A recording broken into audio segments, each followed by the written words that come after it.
We're honored to be partnering with the Alan Jackson Ministries, and today I want to point you to their podcast. It's called Culture and Christianity, the Alan Jackson Podcast. What makes it unique is Pastor Alan's biblical perspective.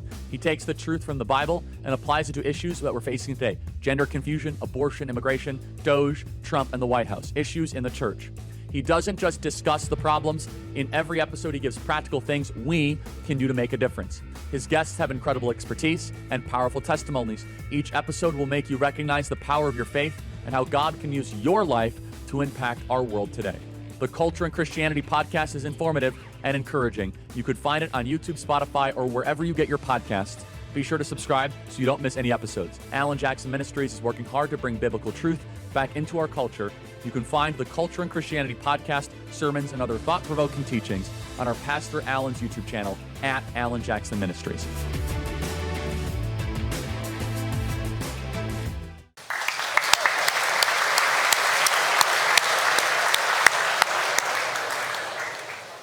So I'm a feminist. My question is about the role of women, though. What should women's role in public and private life look like, and what are the material benefits of that? Well, thank you for that. Can I take it? I don't even want to take this detour, but can we both agree on what a woman is? Yes. An adult human female, it's a biological state of being that is also socially experienced. Can I please elucidate just one example of that social experience? Yeah, I was going to answer your question, but sure, go ahead. Yeah, okay. So let's say you're a member of a tribe, and that in that tribe, you have the biological female anatomy, and in order to become a woman in that tribe, you have to also get a tattoo. That's a social experience that's mapped onto biological reality. So can a woman have a prostate? Can a woman have a prostate? Biologically speaking, a woman is an adult human female that has a biological reality, but it's also a social experience, right? So I don't... Yeah, it's super easy. Like, can a woman have a prostate? So as per my definition of woman, I would say that people who have a prostate are biologically male, but they can sometimes be socially treated as women. Okay, got it. So women can have prostates. Got it. Okay. So you're a feminist that actually isn't just fighting for women, you're also fighting for men. So, yes, men also experience harms from patriarchy, but I argue... We're talking about the same feminism, though, just make sure. Yeah, sure, go ahead. So, men also experience harm from patriarchal domination, but I would argue that those harms come from that system of domination itself. In the same way, for example, this isn't a threat, but if I reached across and punched you in the face, then my hand might hurt, right? So, are we understanding that there are, patterns of power? So, I would also fight for the rights of men as a feminist, just as I would fight for the rights of women. Sure. Do you think women are happier than they were 40 years ago? I think I would have a few responses to that. I think that women report more stress and dissatisfaction today because, not because they have more rights or because of feminism, but because they're under dual pressure to both excel professionally and also because of the domestic labor in homes that is structured around outdated expectations. So, for example, studies like the OECD's Better Life Index show that women's life expectancy, education levels, professional achievements have risen in countries with higher gender inequality. So I would argue that what you're calling unhappiness is actually visibility, because now we hear women expressing dissatisfaction, whereas in the 50s, we prescribed them Valium and we lobotomized. Yeah.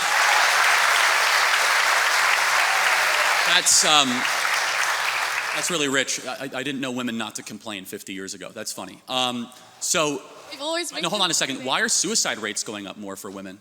I think that encourages... Forget complaining. Materially, women are killing themselves more. Why is that? I think that even if both men and women have become unhappier, men's suicide rates have risen as well, and that's also been exponential. Can you at least concede that feminism offers only one potential explanation? There could be also other explanations. Of course, obviously, but feminism is the glaring thing in front of us, where we have fertility rates down, we have marriage rates down, we have unhappiness up, and we did something in the 1960s out of the universities of Brady Friedan and Gloria Steinem and all these feminists that basically said, you're trapped in a home, go get a job, freeze your eggs, take birth control, and all of a sudden women are way unhappier than they were 40 years ago. And I just have to ask the question, why is that? Is it working? And maybe there are biological differences between men and women that we should respect, and that deep down a lot of women want to get married and have children. In fact, we should applaud it, and we should support it, and we should say it means nothing if you're going to go be a CEO of some shoe company or be some banker in London. What matters if you raise children and you have something to pass down long after you're gone. I think I would bring 2 points to that. The first one is just really simple, which is that you can ascribe liberalism all you want as the cause of the unhappiness.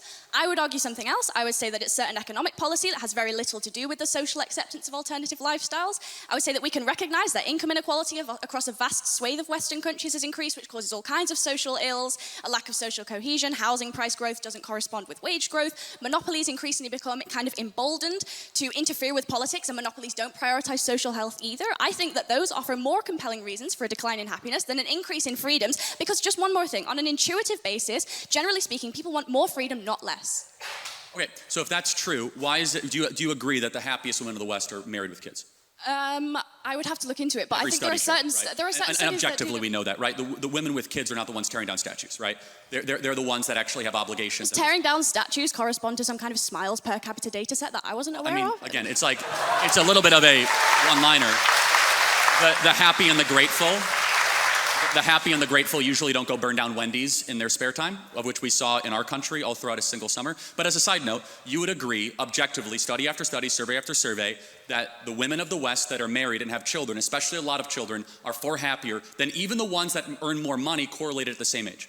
So I also don't think that happiness is a very good metric, and neither do you, because you think gay people shouldn't just pursue happiness by being gay. They have other moralistic considerations to be making. So I don't think smiles per capita is a particularly convincing way to measure whether or not we should encourage women to be autonomous. I think we should maximize agency within a fair system that has reasonable parameters, because it's expedient, it's good for the economy, it's logical, it's the moral thing, because if we can't prove the material harms, we shouldn't discourage it. And also, self-reported studies is a really flawed way to do psychology. It's the week before my university exams right now, and I'm standing here explaining the basic methodology behind survey collection in sociology, which you don't even think is a real subject, to Charlie Kirk. If I took one of those surveys right now, I'd check extremely miserable. But so would a Palestinian child who's been torn to smithereens. How are we going to measure? You would say extremely miserable? No, I'm kind of making a joke. No, I mean, but seriously, like, but hold on. I mean, like, that's an important point, though, is that the women in the West have it the best in the world, and yet they're way unhappier than women of sub-Saharan Africa. There's something fundamentally wrong here.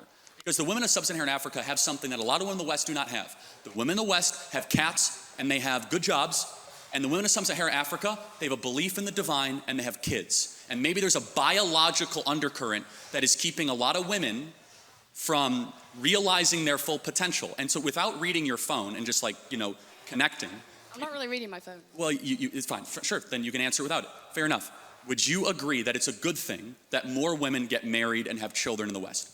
I would ask you, would you say that a sub-Saharan African woman who's experienced female genital mutilation and checks extremely happy in a survey, and I also would check extremely happy in a survey, who do you think would be objectively more happy, even if they both check the same answer? No, again, so I fully, if you want to talk about how Islam mistreats women, we could talk all day long. Like, I'm all for that. Me too. Okay, good. So we agree. Yeah, absolutely. We actually we agree have on many things. Then we should shut off Muslim immigration to the UK, right? We totally agree. I think that all religious fundamentalism is bad, and if you take that logic, we should also not allow evangelical Christians into the UK either. Hold on. So hold on a second. Hold on. That's funny. Hold on. Can you show me what would your example, because I have 50, of a single Christian country that you would say mistreats women, right? America. Oh, really? Yes. We had a female woman vice president. We had a female vice president, a female speaker of the House. Women earn more than men in America. In Rwanda, female representation in government supersedes the UK by quite a lot. Did women get treated better in Rwanda? Okay, I might be super off this. Like, is Rwanda Islamic? Like, I'm not totally sure. I don't think it is. Like, is it? Like, I don't know, actually. It's not. So, again, we were just talking about Islam. It's a little bit of a side note, but you must be morally clear, because you brought up female genital mutilation, which is a teaching of the Islamic faith. But as a side note, like, again, this is very important, which is, I'm not here to require you to do anything or not. I'm making a simple observation, which is objectively true regardless. The women of the West are miserable, and they're miserable for a reason, because we've told them to suppress how they are made by God and pursue something else and get a bunch of trinkets and get a bunch of promotions, and they end up at 38 years old with a big flat in London, and they're miserable. And we should tell them to stop freezing their eggs and start finding their partner earlier and have lots of babies. Yeah, okay, I think I'd bring two just final points to this. First one is just really intuitive, right, which is that if you actually care about women's happiness, then the solution is to structurally support them. That means universal childcare, shared legally enforceable parental leave, and in Nordic countries where women have high workforce participation and also some state support, they report higher life satisfaction than in more conservative countries, including America. So if your metric is happiness, just use satisfaction surveys. You just told me they're BS. So are satisfaction surveys bullshit or not? Because you told me they're bullshit. Do you acknowledge satisfaction surveys or not? You just told me that they're BS. Do you think they're we can use that as data? I don't think that yes or no? It's the only sole data set, but it is a data set that necessarily you told me they're so matters. flawed and you self-report. Okay, by the macro self-satisfaction data, I am correct. And you are right. When you have paid family leave, you are happier. I'm actually a proponent of that. At Turning Point USA, we pay for 6 months when somebody has a child. I think there's a lot of agreement we can have on that. We need to encourage having more children. I think the Hungarian child policy is phenomenal. We should look at that because the greatest thing that is plaguing the West is we're not having enough kids. And it's not just bad because we won't have a future. It's also bad because the present is awfully miserable for too many women as well. Okay, in which case I think we get... Start bringing this to a close, please. Okay, I think just one final thing, which is that in which case we get to a really interesting argument about what parts of womanhood can be demarcated to the social and what kinds of womanhood can be demarcated to biological. So for example, my anatomy is demarcated to the biological, but the fact that I might potentially be a better nurturer than a man, I would demarcate that to the social, you might demarcate that to the biological, in which case we have differing moral scales of value. I would ask why we should necessarily prioritize your moral scale of value, which prioritizes things like the birth rate, when in actual fact there are various other moral scales of value. And if you yourself are a free market American, why is it the case that you would not, like the previous speaker noted, I've already answered extend personal freedoms towards all spheres, including a private sphere? I believe in absolute truth claims, and it's absolutely wrong and bad when a society stops having kids to replace their own population. And then you have to import the third world and you become the third world. It's bad. I disagree, but thank you. Okay, thank you.